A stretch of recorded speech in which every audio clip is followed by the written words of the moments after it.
गुरुदेव, जय मां शंभु महादेव, सहना भवतु। स्वागत आपका तीसरे ब्रह्मणा और बृहद जबल उपनिषद के दूसरे लेवल के पहले दिन पर। उम्मीद करता हूं आपने सबको सहना भवतु की कामना प्रश्न समूह पर कर ली है। अब हम ये तीसरे ब्रह्मणा को देखते हैं। तीसरा ब्रह्मणा काफी लंबा है, लेकिन उसमें दी गई जानकारी इसके लिए कह रहा हूं क्योंकि ना वो ज्ञान है ना विद्या है, केवल जानकारी है और बहुत लंबी है। और इतने लंबे में जाने की ये जमाने के हिसाब से जरूरत नहीं है।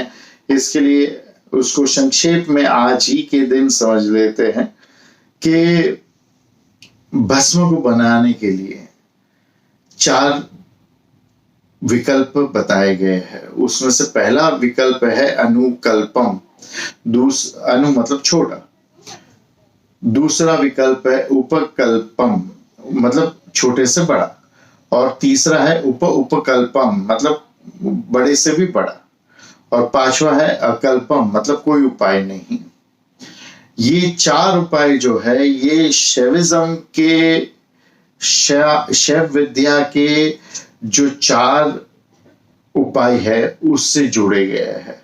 जो ध्यान के विज्ञान भैरव तंत्र में बताए गए 4 उपाय है उससे जोड़े गए हैं। और ये 4 उपाय क्या है? सबसे पहला अनु उपाय, मतलब छोटा उपाय।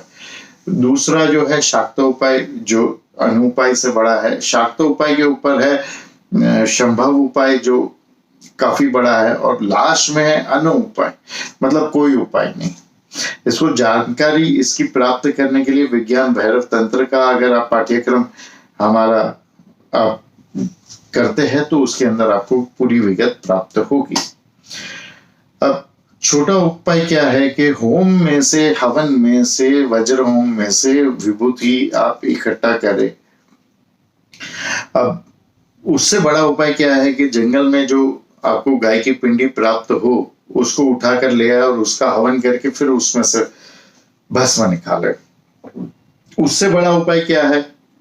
उससे बड़ा विकल्प यह है कि गोबर को आप लेकर आए, उसका पाउडर बनाए, पाउडर बनाकर उसमें गौमूत्र मिलाकर उसके पिंडी बनाए या लड्डू बनाए और फिर उसका हवन करे और फिर उससे भस्म दान करे। और अकल्पम क्या है कि कोई उपाय नहीं, कि शिव मंदिर में जहां पे हवन हुआ हो वहां से मांग के आप भस्म ले आए। और ये सबसे पर्याप्त, सबसे उत्तम है। या आप जब ध्यान करते हो आपके आसपास में अगर आपको भस्म प्राप्त हो, जैसे हमने आपको बताया, तो उसको भी अविकल्पम कहते हैं या अनुपाय कहते हैं।